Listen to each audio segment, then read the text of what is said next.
So hello doctors, welcome again to the WhatsApp group PG Guidance and PG Mentor with the निपुण Garg, my self निपुण गर्ग। आज हम counselling के एक बहुत इंपॉर्टेंट एस्पेक्ट के बारे में बात करेंगे। बेसिकली एलिजिबिलिटी क्राइटेरिया के बारे में हम बात करेंगे कि आप जिस स्टेट से आपने यूजी आपका MBBS किया है और जिस स्टेट के आप नेटिव हैं उस आपके जो यूजी की पीजी की आपकी जो सीट्स हैं उसके लिए आपके ऊपर क्या रूल्स अप्लाई होते हैं। बेसिकली ये जानना बहुत ज़्यादा ज़रूरी है कि आप लोगों ने जहाँ से MBBS किया है और जो आपकी नेटिव स्टेट है उन दोनों की एलिजिबिलिटी क्राइटेरिया में क्या डिफरेंस हैं और आप किन सीट्स के लिए एलिजिबल है।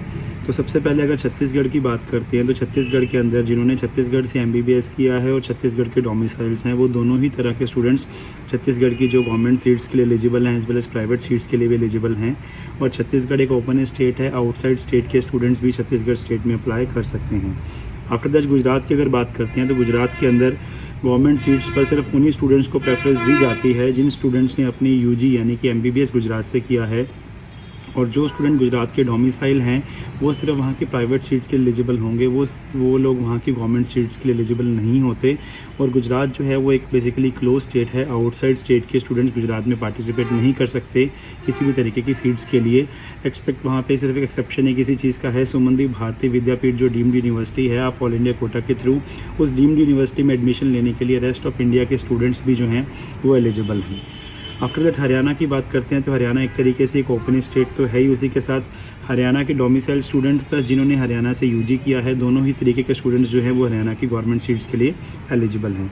हिमाचल में देखते हैं तो सेम कंडीशन हिमाचल में है, it's also open state, UG from Himachal and domicile of Himachal both type of students are eligible for government quota seats.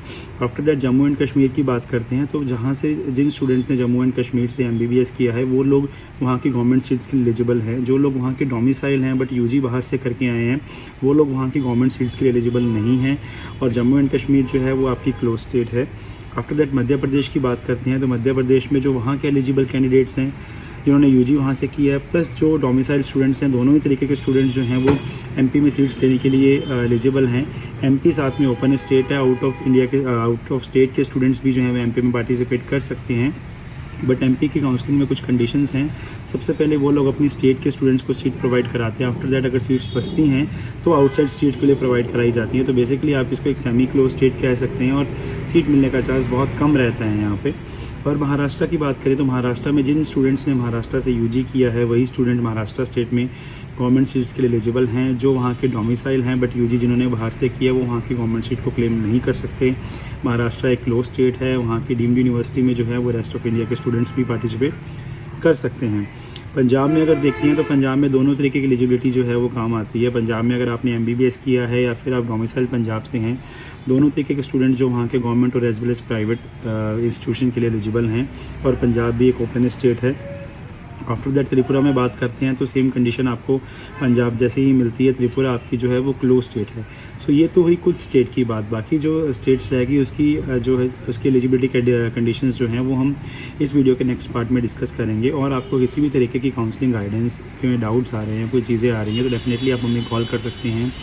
हमारी सर्विसेज को भी आप डेफिनेटली अवेल कर सकते हैं बिकॉज अभी आपके पास एक गोल्डन टाइम है जो आपके पास 2-3 महीने का टाइम है काउंसलिंग के ऊपर रिसर्च करने का, चीज़ों को समझने का। जैसे ही आपकी काउंसलिंग के नोटिफिकेशन आने शुरू हो जाएंगे सब चीज़ें रैपिड फायर तरीके से होंगी और आप इन चीज़ों को एनालाइज नहीं कर सकते और उस टाइम डिटेल डिस्कशन भी पॉसिबल नहीं है और लिमिटेड स्लॉट्स इसमें रहते हैं। सो जो भी स्टूडेंट्स अभी अवेल करना चाहें तो बेस्ट टाइम है, आप गूगल डॉक का फॉर्म लिंक में शेयर्ड है उसको फिल कर सकते हैं। आफ्टर दैट हमें कॉल करके आगे की फॉर्मेलिटीज़ पूरी करके हमारी टीम के साथ कनेक्ट हो सकते हैं। आपकी डायरेक्टली जो बात होगी वो टेली कॉलिंग के थ्रू मेरे से ही होगी काउंसलिंग के ड्यूरिंग दी काउंसलिंग भी और काउंसलिंग से पहले भी। तो डायरेक्टली आप मेरे टच में रह सकते हैं। Thank you.